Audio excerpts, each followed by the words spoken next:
Assalamualaikum warahmatullahi wabarakatuh. Perkenalkan, nama saya Mutiara Eka Al-Hadisti, NIM 19046034. Baiklah, di sini saya akan menjelaskan salah satu materi pembelajaran SMP, terkhususnya untuk kelas 7 SMP. Dan materi yang akan saya jelaskan ini adalah tentang letak astronomis dan juga letak geografis Indonesia. Sebagai masyarakat Indonesia, kita tentu harus mengetahui kondisi letak astronomis dan juga letak geografis Indonesia. Baiklah, saya akan mulai dari materi pertama, yaitu letak astronomis Indonesia. Letak astronomis Indonesia adalah sebagai berikut.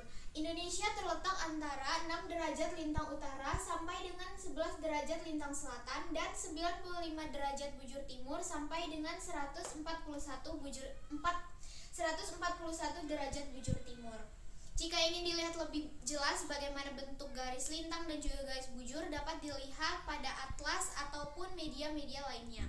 Baiklah, letak astronomis Indonesia yang seperti ini memberikan keuntungan yang sangat banyak bagi Indonesia. Salah satunya adalah Indonesia menjadi negara yang beriklim tropis karena dilewati oleh garis khatulistiwa, dan ini membuat kondisi perekonomian di Indonesia, mulai dari perekonomian, sosial, dan lain sebagainya jarang terganggu karena tidak adanya pergantian musim yang ekstrim, sehingga masyarakat bisa beraktivitas seperti biasa. Kemudian juga letak astronomis ini membuat Indonesia memiliki keragaman flora dan fauna, serta Indonesia memiliki hutan hujan tropis. Bahkan hutan hujan tropis Indonesia ini adalah salah satu paru-paru dunia yang harus tetap dijaga dan dirawat. Baiklah, yang kedua adalah letak geografis Indonesia. Untuk letak geografis Indonesia diapit oleh Samudra Hindia dan juga Samudra Pasifik, serta Indonesia juga diapit oleh dua benua, yaitu benua Asia dan benua Australia.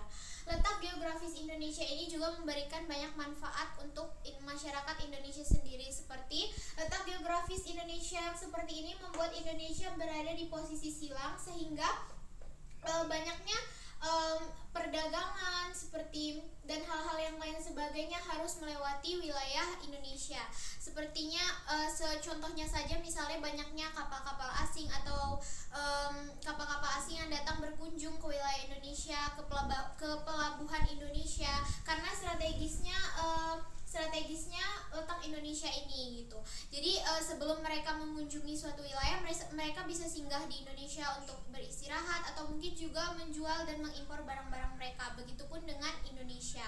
Kemudian juga letak geografis Indonesia ini membuat Indonesia menjadi negara yang sangat menguntungkan, mulai dari kondisi ekonomi, sosial, dan juga budayanya.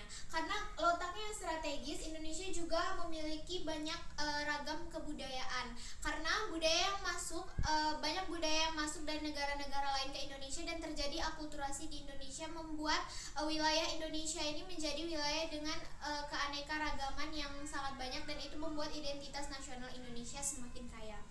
Baiklah, hanya itu yang dapat saya sampaikan untuk materi letak astronomis dan juga letak geografis Indonesia ini pada materi pembelajaran IPS kelas 7. Materi ini juga dapat diterapkan di kehidupan sehari-hari agar siswa-siswa SMP lebih mengerti bagaimana kondisi letak astronomis dan juga letak geografis Indonesia. Hanya itu yang dapat saya sampaikan. Terima kasih. Wassalamualaikum warahmatullahi wabarakatuh.